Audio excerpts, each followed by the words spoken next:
2022. Nous allons prendre la direction de la présidence de la République pour commencer cette édition ici chez l'exposition des trésors royaux réveille la curiosité des responsables de la municipalité de Cotonou. Hier samedi, une délégation conduite par le maire Lucas Tropon est allée visiter ces vestiges de l'histoire du Utakome. Précision, d'observer des débats en cascade au niveau du parti Force Corée pour un Bénin émergent et du parti Lucas Tropon et sa suite ont visité un à un l'ensemble des trésors royaux restitués par la France au Bénin. Les autres productions d'art contemporain béninois exposées aux côtés des biens historiques ont forcé aussi l'admiration de la délégation. Puis ensuite un atelier de validation des référentiels d'évaluation des examens nationaux de licence et de master s'est tenu à Grand Popo dans le département de Mono, organisé par la direction des examens et concours du ministère de l'enseignement supérieur et de la recherche scientifique. Il entre en droite ligne des réformes en cours dans ce secteur. Et puis enfin, nous parlerons de cette troisième édition de Colline Fashion Festival qui a fait de Dassazumé capitale de la mode parce que je n'ai pas vu ici que de la restitution. J'ai vu la révélation. La révélation des hommes qui sont nés de leurs ancêtres. Mesdames, Messieurs, à nouveau, bonjour. Si vous nous rejoignez, c'était là le titre de ce 13 européen. Depuis que nous avons sillonné, nous avons commencé par sillonner, étape par étape, consolide ses bases dans la 20e circonscription électorale. Je me retrouve maintenant, je suis ressourcé à nouveau. Je me suis connecté à mes ancêtres.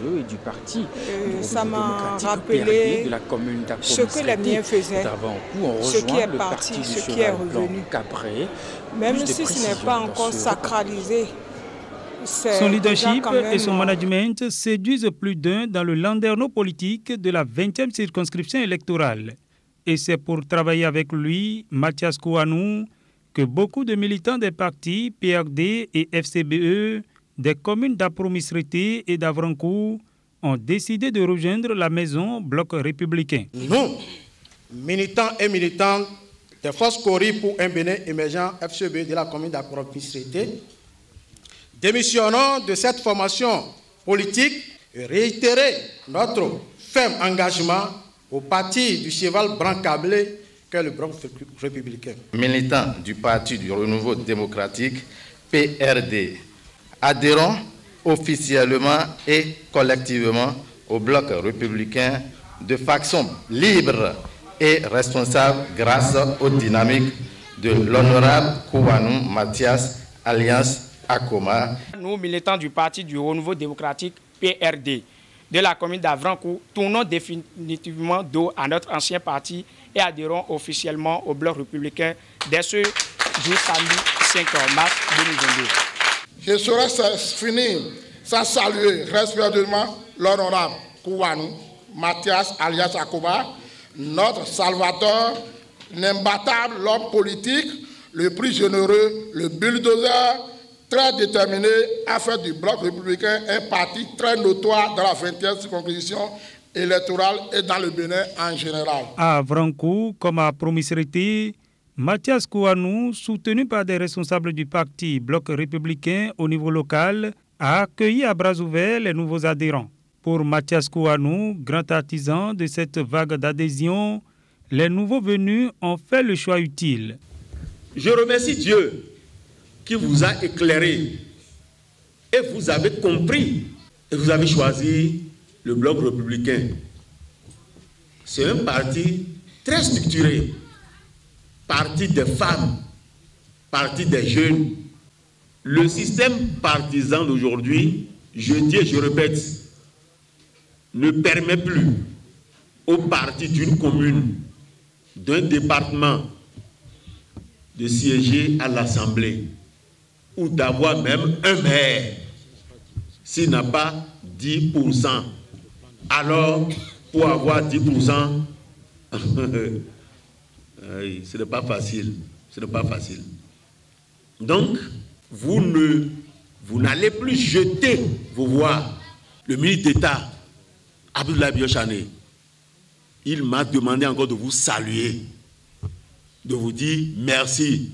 Les élections législatives de 2023 sont en ligne de mire Et avec ses nouveaux adhérents prêts à mouiller le maillot, Mathias Kouanou veut travailler à une large victoire du bloc républicain au soir du 8 janvier prochain. La mairie de Cotonou n'est pas restée en marge du sentiment de patriotisme que suscitent les trésors royaux exposés à la présidence de la République. Des responsables de la mairie, le maire en tête, y ont fait un tour. La délégation est repartie tout émue par les vestiges. William Cliquant pour le reportage. Pour se présenter la divinité légale. Lucas Tropo et sa suite ont visité un à un l'ensemble des trésors royaux restitués par la France au Bénin. Les autres productions d'art contemporain béninois, exposées aux côtés des biens historiques, ont forcé aussi l'admiration de la délégation. Je suis sidéré par ce que je vois ici. D'abord, le cadre est totalement un autre cadre que je méconnais. Le rôle, c'est tout comme si on est quelque part en Europe. C'est du beau et franchement, ça me donne la chair de poule et c'est de très bonnes impressions. En tant que fille de Ouida, mes impressions sont bonnes. Bonnes parce que je n'ai pas vu ici que de la restitution. J'ai vu la révélation. La révélation des hommes qui sont nés de leurs ancêtres. On ne peut qu'être heureux. Franchement, depuis que nous avons sillonné, nous avons commencé par sillonner, étape par étape, c'est comme si je me retrouve maintenant, je suis ressourcé à nouveau. Je me suis connecté à mes ancêtres. Ça m'a rappelé ce que les miens faisaient, ce qui est parti, ce qui est revenu. Même si ce n'est pas encore sacralisé, c'est déjà quand même une satisfaction morale de les voir revenir. Nous avons été plongés dans le passé, des centaines d'années en arrière, par les trésors royaux qui sont revenus.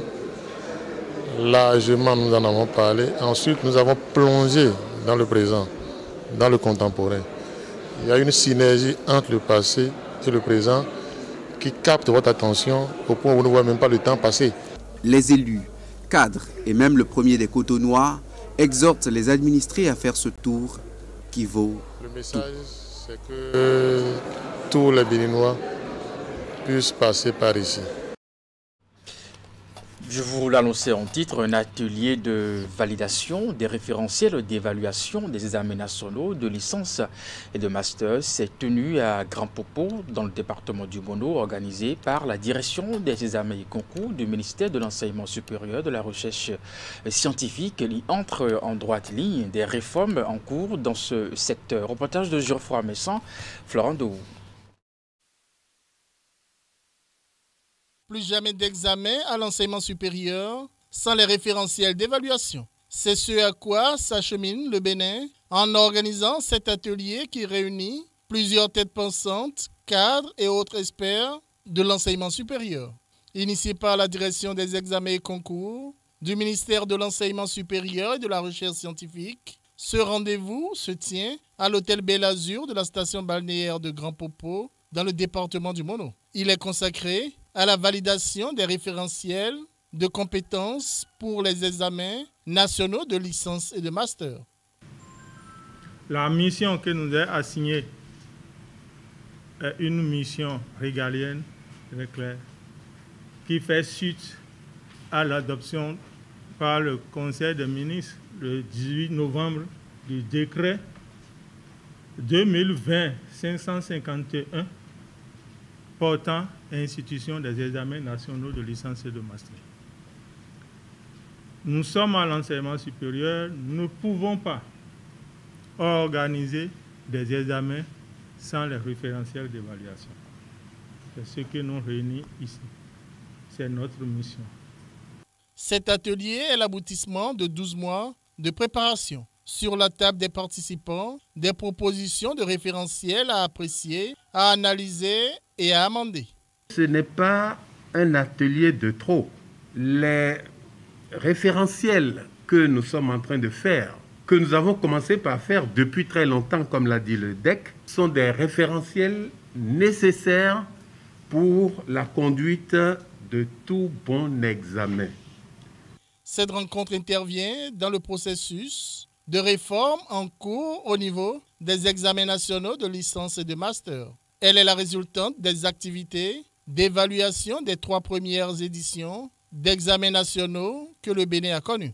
En se proposant d'améliorer le système d'évaluation des examens nationaux de licence et de master par l'élaboration d'un référentiel d'évaluation des compétences, toutes les forces opérationnelles de ce sous-secteur s'engagent à se donner la main pour aller rapidement de l'avant et donner la chance à nos différents apprenants de pouvoir compétir sur le marché du travail.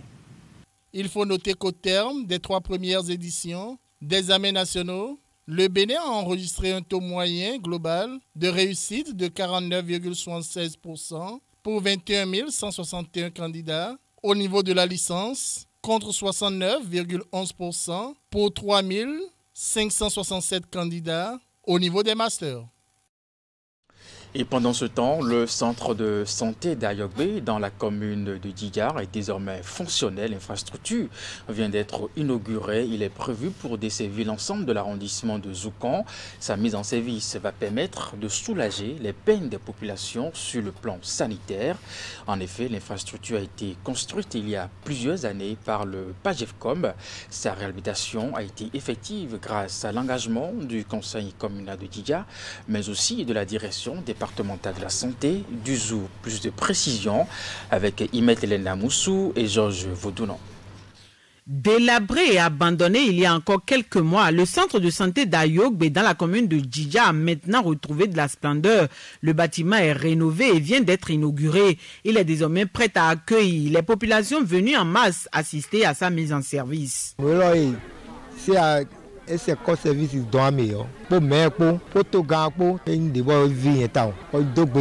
me rend très heureux du fait que cette maternité qui a été laissée durant toute une décennie, que nous la voyons aujourd'hui fonctionnelle. Aujourd'hui, nous avons procédé à l'ouverture et l'État nous a envoyé un agent qualifié. Et vraiment, c'est tout un bonheur pour la population.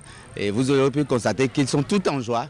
Et moi également, je crois que on a allégé la peine de notre population. Et c'est ce que le chef de l'État a toujours prôné. Réhabilité à coût de millions de francs CFA grâce à la détermination du conseil communal, le centre de santé est prévu pour desservir tout l'arrondissement de Zoukan. L'infrastructure comporte une salle de soins, une salle d'accouchement, de garde, de consultation et bien d'autres locaux. Son ouverture va permettre de rapprocher les soins des populations bénéficiaires. Pour le démarrage des activités, la direction départementale de la santé du Zou a fait le nécessaire quant au redéploiement des ressources humaines, l'apport matériel en équipement et aussi en médicaments. Ce centre constitue le seul de l'arrondissement, et un arrondissement qui compte plus de 103 500 individus. C'est un centre qui va offrir des prestations préventives telles que la consultation prénatale, la vaccination infantile, la vaccination de la mère, des prestations curatives aussi. Donc prendre en charge les personnes qui viendraient pour des pathologies de première ligne, le paludisme, les infections respiratoires, les diarrhées, etc. C'est un centre qui est également appelé à offrir un certain nombre de prestations en stratégie avancée, mais également à offrir des soins promotionnels. Avec cette mise en service, c'est un grand pas qui vient d'être franchi. Aux nombreux défis déjà relevés succèdent déjà ceux relatifs à l'équipement et à la sécurisation du centre. Dans leurs interventions, les autorités locales et autres à divers niveaux disent déjà y penser. Ainsi mise à leur disposition, la viabilité du centre et sa fréquentation ne dépendent plus que des habitants des différents villages de l'arrondissement. Mais dans la suite de ce 13h au Bénin, développement des PME, PMI et des start-up, la Chambre de commerce et d'industrie du Bénin et la Caisse des dépôts et consignations du Bénin créent le fonds d'appui catalytique et de solidarité, un outil qui va bientôt faciliter l'éclosion des entreprises dans plusieurs secteurs d'activité. Le fonds enregistre déjà à son lancement 2 entreprises privées donatrices. Il s'agit de Coris Bank et GNPSA. Plus de détails dans ce reportage de Tidi Goudalo.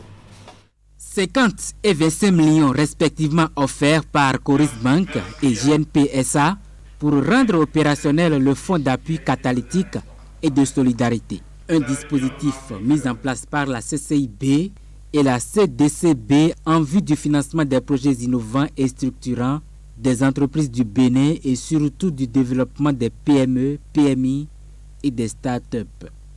Le FACS a fondamentalement 2 objectifs.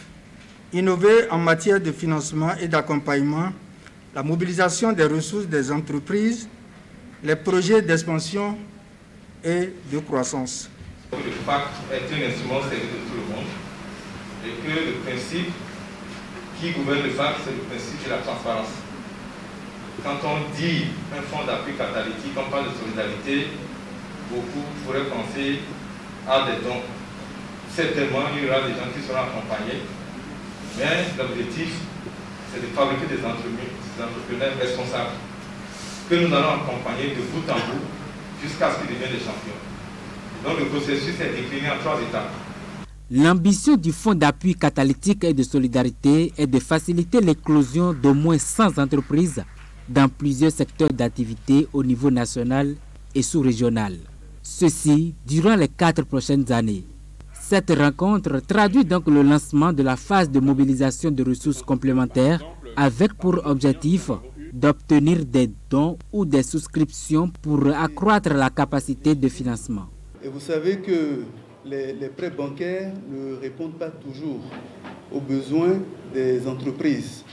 Et donc, il est tout à fait normal qu'une banque comme Coris, qui est très impliquée dans le développement de sa communauté, profite de cette opportunité pour exprimer davantage sa citoyenneté et montrer qu'elle est une institution financière responsable et sociale. Notre devoir est de porter les jeunes entrepreneurs qui n'ont pas encore la solidité de bénéficier de tous les services bancaires.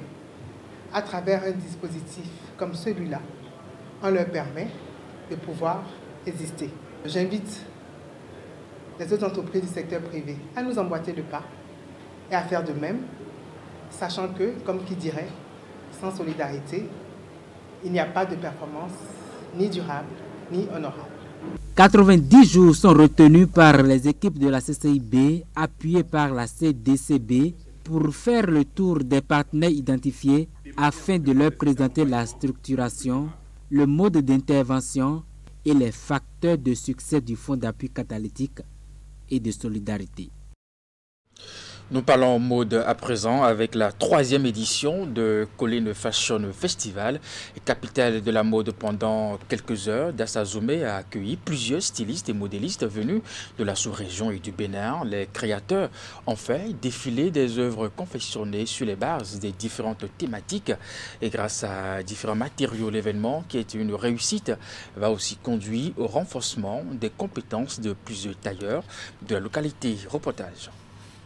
Sur la scène du Colline Fashion Festival, ces jeunes hommes et femmes ont défilé plusieurs heures durant. Les mannequins ont été habillés par une dizaine de stylistes et modélistes. Ils ont présenté au public des collections de créateurs locaux, nationaux et même régionaux.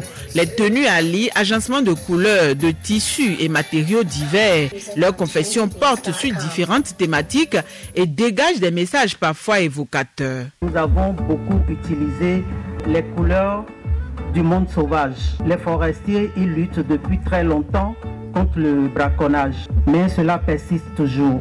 C'est ma façon à moi de montrer que on peut utiliser du synthétique pour copier un peu ce qu'on veut prendre chez les animaux.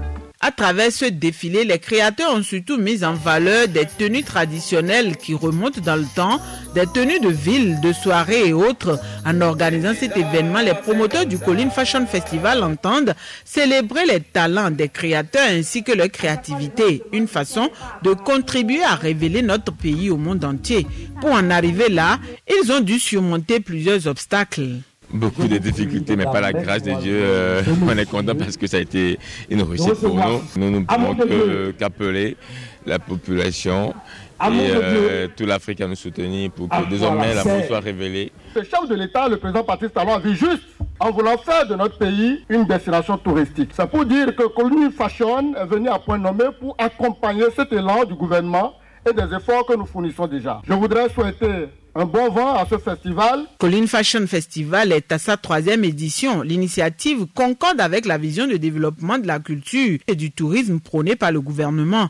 Excepté cette célébration de la mode, les organisateurs ont aussi prévu pour des dizaines de tailleurs des formations et autres activités de renforcement de compétences. Je suis émerveillé. Le mérite de notre jeune frère Emmanuel, notre fils, est à saluer. Et c'est ainsi que notre jeunesse va s'auto-promouvoir.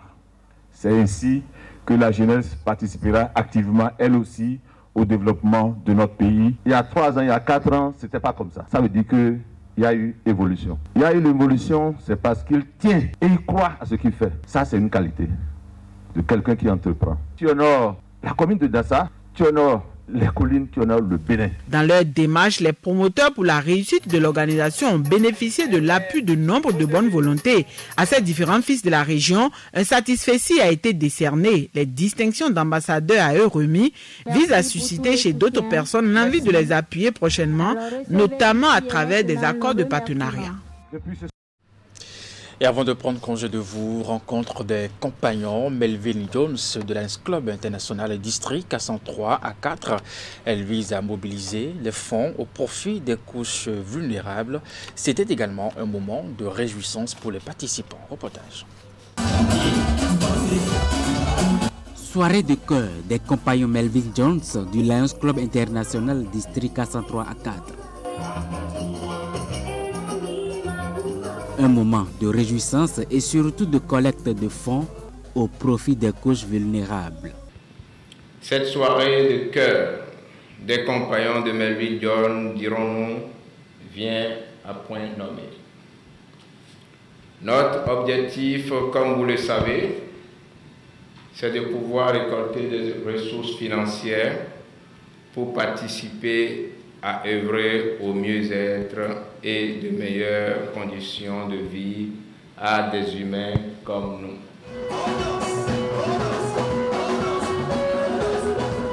La soirée est ponctuée de danse sur les sonorités des artistes locaux.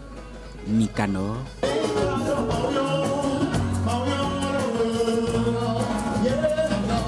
Sessime et encore King Messan du Togo.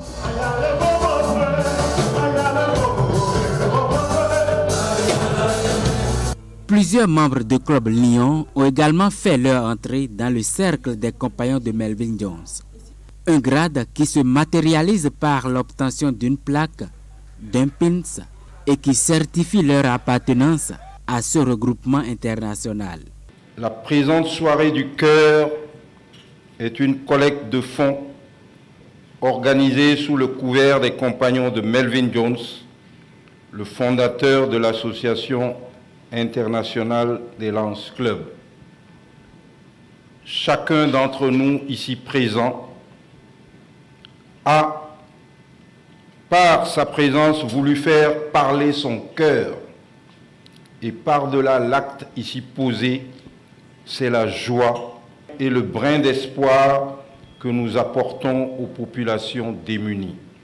Ces nouveaux compagnons de Melvin Jones viennent donc agrandir l'effectif des membres du Lions Club District A103 A4 ayant obtenu ce titre.